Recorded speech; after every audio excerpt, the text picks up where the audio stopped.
Your honour, बचपन से लेकर जवानी तक और जवानी से लेकर अपनी शादीशुदा जिंदगी तक संध्या ने यह दुख, यह दर्द अपने सीने में दबाए रखा। अपने बीते हुए दिनों के सुलगते हुए जख्मों की आग को बुझाने के लिए संध्या के पास एक ही रास्ता था और वो था अमृतलाल का खून। अगर संध्या अमृतलाल का खून न करती तो शायद ये पागल हो जाती। हमारी पब्लिक प्रोसिक्यूटर का कहना है कि बीते हुए दिनों का दुख या कोई जज्बा कानून से बढ़कर नहीं होता। तो मैं आपसे पूछता हूं कि आपका वो कानून जो हर दुख, हर जज्बे से ज्यादा कीमती है, उसी कानून ने अमृतलाल को इतना बड़ा जुर्म करने पर क्यों नहीं सजा दी? हाँ? कानून ने खुद उसके खिलाफ सबूत पैदा करके उसे फांसी के बंदे पर क्यों नहीं लटका दिया? अगर उसी दिन अमृतलाल को सजा दे दी होती तो आज ये हत्या न होती, एक बेगुनाह और मासूम लड़की मुजरिम न बनती। मुजरिम संध्या नहीं, प्रोसिक्यूटर साहिबा, मुजरिम आपका कानून है। वाह, बहुत खूब। योर ऑनर, अपनी जिरे खत्म करने से पहले मैं सिर्फ इतना कहना चाहता हूं कि संध्या बेगुनाह होते हुए भी सारी जिंदगी दुख सहती रही, दर्द के कांटों पे तड़पती रही। डॉक्टर ललिता की डॉक्टरी रिपोर्ट के अनुसार संध्या ने जो हत्या की वो बगैर सोचे समझे की, क्योंकि इसकी दिमागी हालत ठीक नहीं थी। इसीलिए मैं अदालत से हाथ जोड़कर मौतवाना दरख्वास्त करता हूं कि आईपीसी सेक्शन 84 के तहत संध्या को बाइज्जत बरी किया जाए। That's all, Your Honor. The judgment is reserved till Monday. The court is adjourned.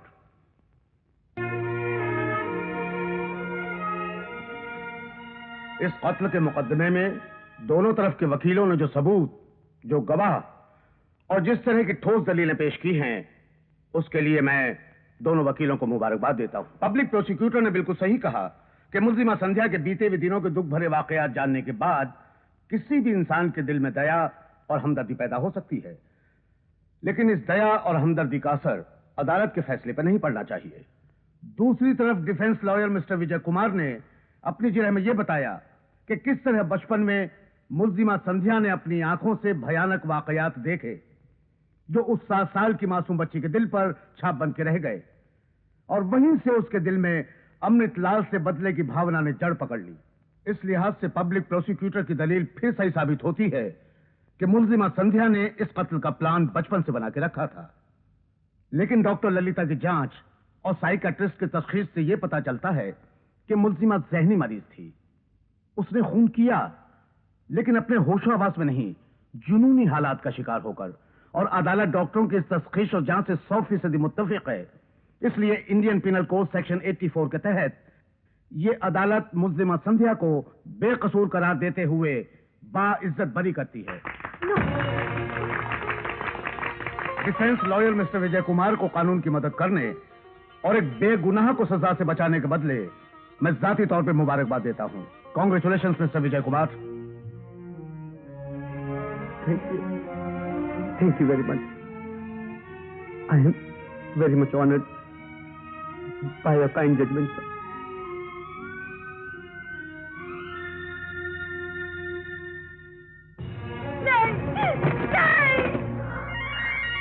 मुझे कुछ नहीं चाहिए।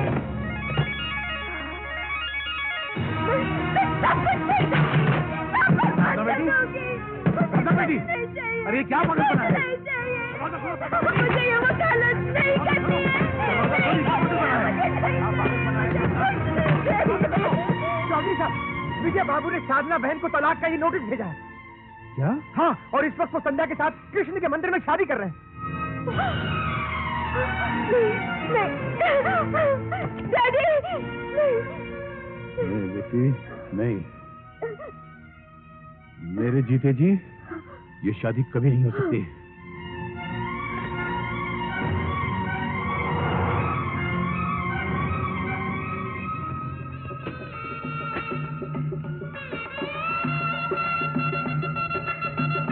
विजय!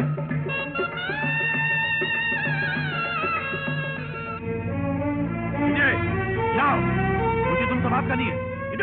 मैं यहां से भी सुन सकता हूं, पर मैं ये क्या बात है? इस नोटिस से क्या मतलब है? मैं आपसे पूछ रही हूँ, इसके क्या मायने हैं? इसके यही मायने होते हैं कि मुझे तुम्हारे साथ जिंदगी गुजारना पसंद नहीं है। क्यों पसंद नहीं है? आखिर मैंने कौन सा गुनाह किया है? अपनी नौकरी से इस्तीफा देकर, अपनी जान से ज्यादा प्यारे डैडी को छोड़कर तुम्हारे साथ रहने को तैयार हूँ, मेरी लेकिन बेटी के साथ अन्याय करके तुम उस संध्या को जीवन का नया रास्ता दिखाना चाहते हो। जोश में ही सही, लेकिन बात आपने सोचकर कही है, बिल्कुल सही कही है कि संध्या को जीवन का नया रास्ता दिखाना मेरा फर्ज है। मैं आखिरी बार पूछता हूँ विजय, तुम साधना के साथ जिंदगी गुजारोगे या नहीं? नहीं नहीं नहीं, मैं गुलाम बनकर स्वर्ग में भी रहना नहीं चाहता, बल्कि इज्जत की जमीन का राजा बनकर नर्क में भी रह सकता हूँ। विजय बाबू, साधना बहन अपनी गलती मानती है, इनको अपनी गलती का एहसास है। इसके बाद भी आपका दूसरी शादी करना अन्याय है। कौन कहता है कि अपनी गलती का एहसास है? ऐसे कभी नहीं। जैसे अमृत टपक सकता है, लेकिन इसकी जबान से अपनी गलती के एहसास का शब्द कभी नहीं निकल सकता। जानते हो, जब मैंने इससे कहा कि दूसरों के सहारे जीना मुझे पसंद नहीं, मैं खुद अपने पैरों पर खड़ा होकर अपना घर बसाना चाहता हूं, तो जानते हो इसकी तरफ से क्या जवाब मिला मुझे? कि मैं उस कश्ती में क्यों सफर करूं जिसमें सुराख है। यह जवाब मिला मुझे। ये मैं तुमसे फिर पूछता हूँ विजय, तुम्हें शादी को रोकते हो या नहीं? नहीं। मैं अपनी बेटी की जिंदगी को बर्बाद करने वाले को इतनी आसानी से नहीं छोड़ूंगा। खुद फांसी पे चढ़ जाऊंगा, मगर पहले वाह वाह वाह, बहुत खूब। आज तक तो मैं यही समझता था कि चौधरी साहब शहर के मशहूर क्रिमिनल लॉयर हैं, लेकिन आज पता चला कि आप बजाते खुद भी क्रिमिनल हैं, खून भी कर सकते हैं। ठीक है, चलाइए गोली, मार दीजिए मेरा खून, पूरी कर लीजिए अपने दिल की हसरत। मैं इतना बेवकूफ नहीं हूं कि तुम्हें मारकर अपनी बेटी को विधवा कर दूं। मैं इस फसाद की जड़ को मिटा दूंगा, उस संध्या को मार डालूंगा जो मेरी बेटी का घर उजाड़ना चाहती है। चौधरी साहब, संध्या बुरी लड़की नहीं है, आप उसे गलत समझ रहे हैं। उसने कोई गुनाह नहीं किया। मैं किसी से कोई सफाई सुनना नहीं चाहता। संध्या, संध्या बाहर आ, वरना मजबूरन मुझे अंदर आना पड़ेगा। चौधरी साहब, आपको इतना कष्ट उठाने की जरूरत नहीं है। आप मेरी जान ही लेना चाहते हैं ना, ले लीजिए। लेकिन यहाँ जो शादी हो रही है वो मुझे अपनी आंखों से देख लेने दीजिए, फिर मुझे शौक से मार डालिएगा। चौधरी साहब, जो आप समझ रहे हैं वो गलत है। यहाँ जो शादी हो रही है वो आपके दामाद की और मेरी नहीं है। हाँ चौधरी साहब, इतना गिरा हुआ ख्याल कभी मेरे मन में आ ही नहीं सकता। जो मेरे मुकद्दर में लिखा था मैं उसे नहीं पा सकी, तो दूसरे का मुकद्दर अपने भाग्य में कैसे लिख सकती हूँ?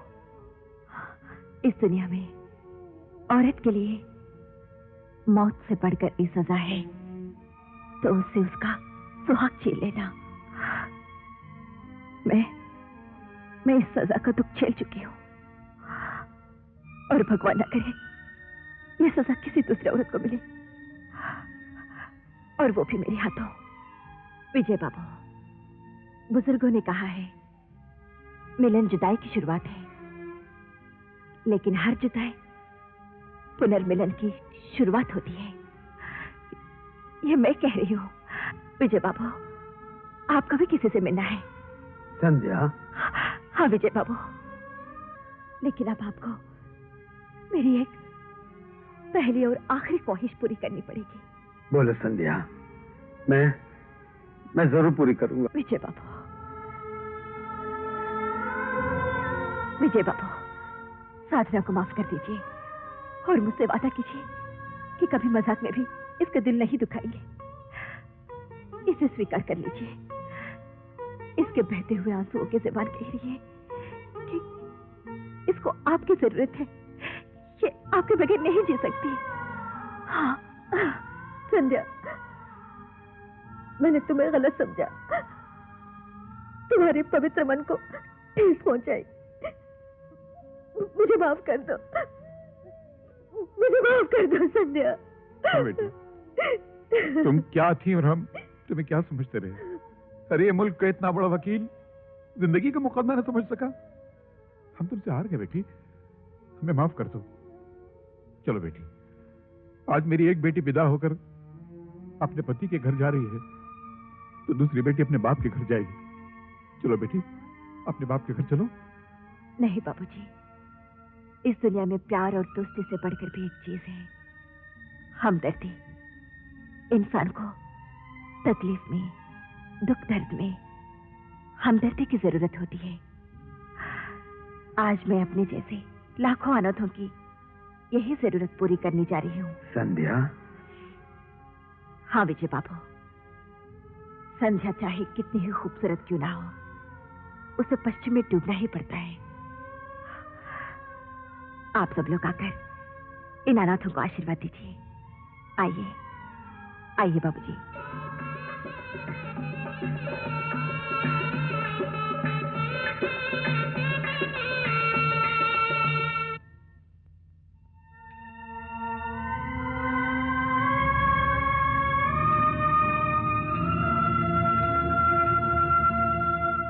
शाम को जल्दी आ जाइएगा।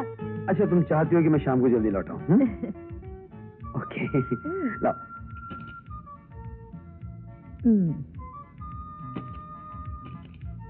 Thank you madam. अरे हाँ, एक बात सुनो। क्या? जरा करीब आओ।